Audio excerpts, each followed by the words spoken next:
ನೋಡ್ತೀರಾ? ನೋಡ್ತಾ ಇದೀವಿ. ಯಾರು ಇಷ್ಟ? ಗಿಲ್ಲಿ, ಕಾವ್ಯ, ಅದು ಬಿಟ್ರೆ ರಘು. ಯಾಕೆ ಇಷ್ಟ ಆಗ್ತಿದ್ದಾರೆ ಅವ್ರು? ಗಿಲ್ಲಿ ಆಕ್ಚುಲಿ ಬಿಗ್ ಬಾಸ್ ಅಲ್ಲಿ ಗಿಲ್ಲಿ ಇರೋದ್ರಿಂದ ಒಂದು ಕಾಮಿಡಿ ಮಾಡ್ತಿರಿಂದ ನೋಡಬಹುದು. ಮತ್ತೆ ರಘು ಅವರು ಸಾಫ್ಟ್ ಆಗಿ ಆಡ್ತಾ ಇದ್ದಾರೆ.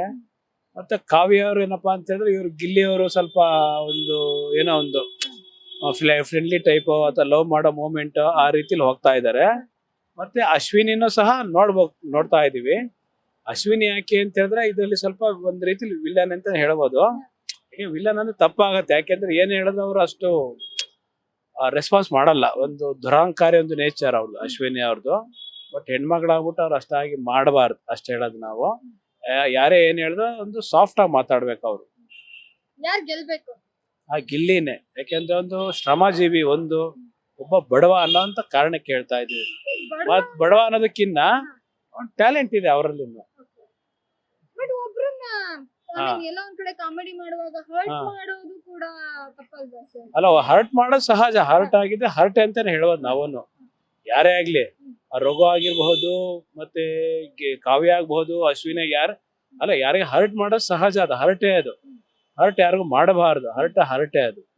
ಹರ್ಟ್ ಅನ್ನೋಂತ ವರ್ಡ್ ತೆಗೆದ್ಬಿಟ್ಟು ನೋಡಿದಾಗ ನಮ್ಗೆ ಹರ್ಟ್ ಅನ್ನೋದಕ್ಕಿನ್ನ 90% ಈಗ 10% ಹರ್ಟ್ ಮಾಡ್ಲಿ, ಈಗ 90% ಆರ ಒಂದು ಈಗ ಒಂದು ಈವ್ನಿಂಗ್ ನಾವು ಎಂತ ಟಿವಿ ನೋಡೋದು, ನಾವು ಎಲ್ಲ ನಮ್ದು ಒಂದು ಡ್ಯೂಟಿ ಮುಗಿಸ್ಕೊಂಡು ನಮಗೂ ಸ್ಟ್ರೆಸ್ ಆಗಿರುತ್ತೆ. ಒಂದು ಎಂಟರ್ಟೈನ್ಮೆಂಟ್ ಅನ್ನೋದು ಬೇಕು. ಎಂಟರ್ಟೈನ್ಮೆಂಟ್ ಕೊಡ್ತಿರೋ ಅನ್ನೋ ಕಾರಣಕ್ಕೋಸ್ಕರ ಆ ಹರ್ಟ್ ಅನ್ನೋದು ಒಂದೇ ಪಾಯಿಂಟ್ ಆಫ್ ವ್ಯೂ ಅಲ್ಲಿ ಒಬ್ಬರು ನೋಡಕ್ ಆಗಲ್ಲ ನಾವು. ಅದು ಈಗ ಟ್ರಿಗರ್ ಅವ್ರನ್ನ ಮಾಡಿದ್ಕೆ ಇವ್ರು ಇನ್ನೊಬ್ರು ಮಾಡೋದಲ್ವಾ. ಹೆಣ್ಮಕ್ಳಲ್ಲಿ ಯಾರು ಗೆಲ್ಬೇಕು? ಹೆಣ್ಮಕ್ಳಲ್ಲಿ ಕಾವ್ಯ ಬಿಟ್ರೆ ಕಾವ್ಯ ಓಕೆ. ಸೆಕೆಂಡ್ ಕಾವ್ಯ ಅಂತ ಹೇಳ್ಬೋದು ನಾವು.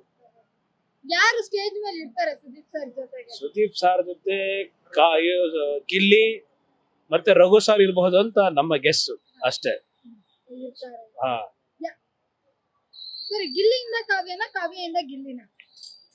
ಗಿಲ್ಲಿಯಿಂದ ಕಾವ್ಯ. ಗಿಲ್ಲಿಯಿಂದ ಕಾವ್ಯ ಯಾಕೆಂದ್ರೆ ಕಾವ್ಯ ನಾವು ಈಗ ನೋಡ್ತಾ ಇದೀವಿ. ಹಿಂದೆ ಅವರು ಫೇಸ್ಬುಕ್ ಅಲ್ಲಿ ಇದ್ರು, ಯೂಟ್ಯೂಬ್ ಅಲ್ಲಿ ಇದ್ರು, ಸೀರಿಯಲ್ ಇದ್ರು ಗೊತ್ತಿಲ್ಲ.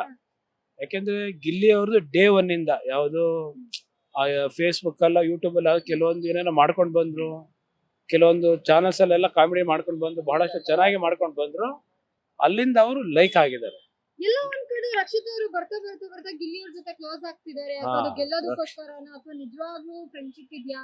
ರಕ್ಷಿತ್ ಅವ್ರದ್ದು ನಿಜವಾಗ್ಲೂ ಬಿಗ್ ಬಾಸ್ ಗಿನ್ನ ಬೇರೆ ಕಡೆ ಇರೋದಾಗಿತ್ತು. ಯಾಕೆಂದ್ರೆ ಈ ವಯಸ್ಸಾದ ಅಜ್ಜಿಗೂ ಈ ಹುಡುಗಿ ಮಾಡೋ ಯಾಕೆಂದ್ರೆ ವಯಸ್ಸಲ್ಲ ಆಕ್ಚುಲಿ. ಯಾಕೆಂದ್ರೆ ಎಲ್ಲದಕ್ಕೂ ಕೂಗೋಂತ ಅವಶ್ಯಕತೆ ಇಲ್ಲ. ಯಾವಾಗ್ಲೂ ಒಂದು ತಾಳ್ಮೆಯಿಂದ ಆಕ್ಚುಲಿ ಆಡಿದ್ರೆ ಆ ಹೆಣ್ಮಗುನು ಬಹಳಷ್ಟು ಚೆನ್ನಾಗಿ ಆಡ್ಬಹುದು. ಆಕೆನು ನೇಚರ್ ಇದೆ, ಟ್ಯಾಲೆಂಟ್ ಇದೆ ಆಕೆಗೂ. ಸ್ವಲ್ಪ ಸಾಫ್ಟ್ ಆಗಿ ಹೋಗ್ಬೇಕು.